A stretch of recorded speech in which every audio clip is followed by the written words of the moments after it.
अब हम बात करते हैं कि हमने प्रोडक्ट को हंट भी कर लिया, प्रोडक्ट को सोर्स भी कर लिया, अब उसकी प्राइस हमने क्या रखनी है। मैंने जैसे लास्ट लेक्चर में आपके साथ डिस्कस किया कि एक प्रोडक्ट है वो आप चाइना से मंगवा रहे हैं तो उसकी सर्टेन कॉस्ट होगी आप तक पहुंचने की। अब जब वो आप तक पहुंची तो वो आपके लिए उस प्रोडक्ट की प्रोडक्ट कॉस्ट बन जाएगी। अब उस कॉस्ट के ऊपर आपने बाकी चार्जेस कैलकुलेट करके अपनी प्राइसिंग को फाइनलाइज करना है। पहले हम प्राइसिंग का थोड़ा सा मॉडल को समझने की कोशिश करते हैं कि प्राइसिंग का जो मॉडल है वो इम्पॉर्टेंट क्यों है ई कॉमर्स में। देखें, ब्रांड्स मोस्टली फेल होते हैं अपनी प्राइसिंग की वजह से। कुछ ब्रांड्स बहुत ज़्यादा प्राइसेस रख देते हैं जस्ट टू फील कि हम लग्जरी ब्रांड साउंड करें। ऐसा पॉसिबल नहीं है। आपने कंपेटिटर एनालिसिस करना है, आपने देखना है कि जहाँ पे वो प्रोडक्ट सेल हो रही है, जिस टारगेट ऑडियंस को वो सेल हो रही है, वो किस प्राइस रेंज में है, और जो ब्रांड पहले से लग्जरी इमेज लग्जरी पोजीशन बना के बैठा हुआ है उसकी क्या प्राइसिंग है और वो क्यों है, वो कितने साल से है तभी वो उस प्राइस पे सेल कर पा रहा है। इन सब फैक्टर को आपने जहन में रख के अपनी प्राइसिंग को डिसाइड करना है। प्राइसिंग को अगर हम डिवाइड करें तो प्राइसिंग की मल्टीपल कैटेगरीज हैं, मल्टीपल स्ट्रैटेजीज हैं। अगर हम उसको मार्केटिंग के एंगल से देखें, सबसे पहली चीज़ है आपके पास कॉस्ट प्लस प्राइसिंग। इसमें होता क्या है कि आपकी प्रोडक्ट की कॉस्ट है, उसके डिलीवरी चार्जेस हैं, उस पर ज़ायरा ऐड के चार्जेस आपने पे किए, उसमें आपने अपना प्रॉफिट ऐड किया और आपने प्राइस को लिस्ट कर दिया। ठीक है, आपको एक प्रोडक्ट कॉस्ट थी 500 रुपये में, उसमें 200-300 रुपये आपने उसकी एडवर्टाइजमेंट कॉस्ट डाली, उसमें 100-200 रुपये आपने डिलीवरी चार्जेस डाले, उसमें कोई टैक्स डाला आपने, और आपने 200-300 रुपये अपना प्रॉफिट ऐड किया और बता दिया कि मेरी प्रोडक्ट 1500 रुपये में अब मैं बेच सकता हूँ। ये आ गई आपके पास कॉस्ट प्लस प्राइसिंग। दूसरी आ जाती है मार्केट बेस्ड प्राइसिंग। इसमें आप अपने कंपेटिटर्स को देखते हैं कि मार्केट में लोग कितने का सेल कर रहे हैं। फिर आप रिवर्स इंजीनियरिंग करते हैं कि मार्केट में अगर एक प्रोडक्ट 2000 की सेल हो रही है तो मैंने वो कितने की बेचनी है। मैंने वो 300 रुपये में सोर्स करनी है, 400 में करनी है, 500 में करनी है, मैंने किस प्राइस के अंदर उस प्रोडक्ट को सोर्स करना है।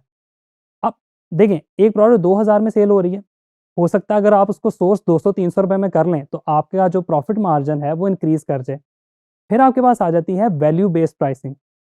वैल्यू बेस्ड प्राइसिंग का मतलब ये है कि प्राइस जो है वो आप चार्ज कर रहे हैं जो वैल्यू आप प्रोवाइड कर रहे हैं।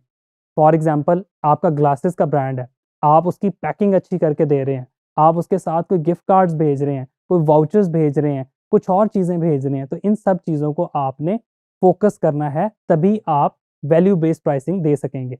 अब हम देखते हैं कि प्रोडक्ट कॉस्ट और प्रॉफिट मार्जिन को आपने कैसे कैलकुलेट करना है। आपको एक शीट प्रोवाइड की जाएगी, उसमें आप अपनी प्रोडक्ट की सारी कॉस्ट जो मैं अभी आपको बताने जा रहा हूँ आप वो ऐड करेंगे, तो आपको आपकी प्रोडक्ट की कॉस्ट इवेंचुअली पता लग जाएगी उस शीट को देखते हुए। तो वो शीट आप चेक कर सकते हैं। अब मैं एक्सप्लेन करने जा रहा हूँ आपको कि प्रोडक्ट कॉस्ट को आपने कैलकुलेट कैसे करना है। बहुत ध्यान से सुनिएगा।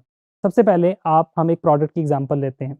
आप शॉल सेल करना चाह रहे हैं, शॉल्स होती हैं ना जो, आप वो सेल करना चाह रहे हैं, मेन शॉल सेल करना चाह रहे हैं। शॉल आप किसी मैन्युफैक्चरर से लेते हैं और वो मैन्युफैक्चरर आपको वो शॉल प्रोवाइड करता है फॉर एग्जांपल 500 रुपीज़ में। वो आ गई आपकी प्रोडक्ट कॉस्ट। उसके ऊपर आएगी आपकी पैकिंग कॉस्ट।